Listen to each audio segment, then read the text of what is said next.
There is no physician like cheerful thought for dissipating the ills of the body. There is no comforter to compare with goodwill for dispersing the shadows of grief and sorrow. To live continually in thoughts of ill will, cynicism, suspicion, and envy is to be confined in a self-made prison hole. But to think well of all, to be cheerful with all, to patiently learn to find the good in all, such unselfish thoughts are the very portals of heaven, and to dwell day by day in thoughts of peace toward every creature will bring abounding peace to their possessor. James Allen. Welcome to Flourish. I'm Diane Planidin, and you're in the right place if you're ready to create an inspired life. And we do so by working on our own personal development, so we can be strong role models for those we love and mentor, and strong for our own personal well-being. We are in the next chapter in our journey through James Allen's book, As a Man Thinketh, so is he. And this particular chapter is all about the effect of thought on health and the body. Now, this is a really good segue from last week's episode where I talked about the top 3 things that you can control in your world in order to live in a more equanimous, balanced life, in alignment, so that you can live in alignment with your goals, your dreams, your hopes, your spirits, your overall well-being. So I encourage you to check out last week's episode in case you missed it as well. But here we go. Here's what he has to say about the effect of thought on health and the body. The body is the servant of the mind. It obeys the operations of the mind, whether they be deliberately chosen or automatically expressed. At the bidding of unlawful thoughts, the body sinks rapidly into disease and decay. At the command of glad and beautiful thoughts, it becomes clothed with youthfulness and beauty. Oh, I love that. He goes on to say, disease and health, like circumstances, are rooted in thought. Good example here.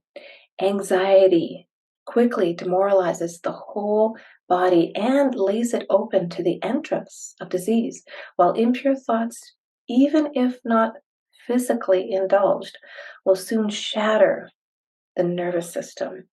I'm hearing there's a lot of anxiety out there these days, and let me tell you, you have every right to feel anxious. You have every right to feel worried, because nobody living on this planet right now has ever been through what we have all been through together around the world. You're not alone in this, and what we've been through in the last few years. It's normal to feel that anxiousness. In fact,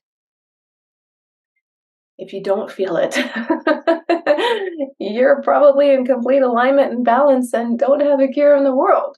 But if you have a few cares, feeling anxiety is normal, and it does attack our nervous system. So we need to reset, regroup, and become more aligned within our mind, body, and spirit. And you do that through health, wealth, and happiness. Here's what else he has to say. Strong, pure, and happy thoughts build up the body in vigor and grace.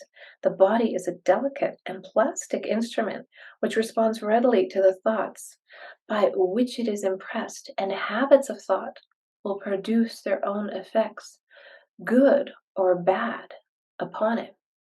Now, I find it fascinating that he used the word plasticity, because only in the last, I don't know, maybe 10 years, I'm not a doctor, so don't quote me on that, epigenetics has discovered that it doesn't matter who you are, where you're from, what your past circumstances were. You can be reborn, per se, reinvent yourself. Over time, it takes time.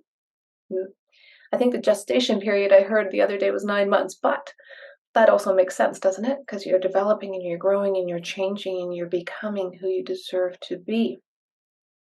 So you can change that. You have that power. And that's what he's talking about, the plasticity. Our neurons, our myelin. We can change our thoughts. We can change our lives. Goes on to say, out of a clean heart comes a clean life and a clean body. Out of a defiled mind proceeds a defiled life and a corrupt body. Thought is the fount of action, life, and manifestation. Make the fountain pure, and all will be pure. Change of diet will not help a man who will not change his thoughts. When a person makes their thoughts pure, they no longer desire impure foods. That's interesting.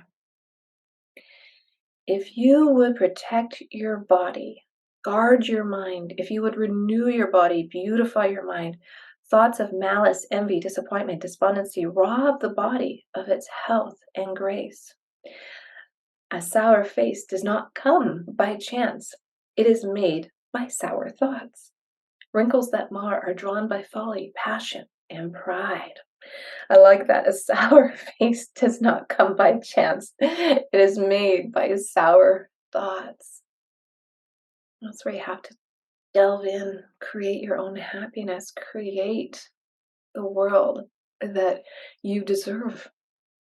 You deserve to have happy children, happy family, happy, healthy relationship with others, especially those you love and mentor. Here's what else he says.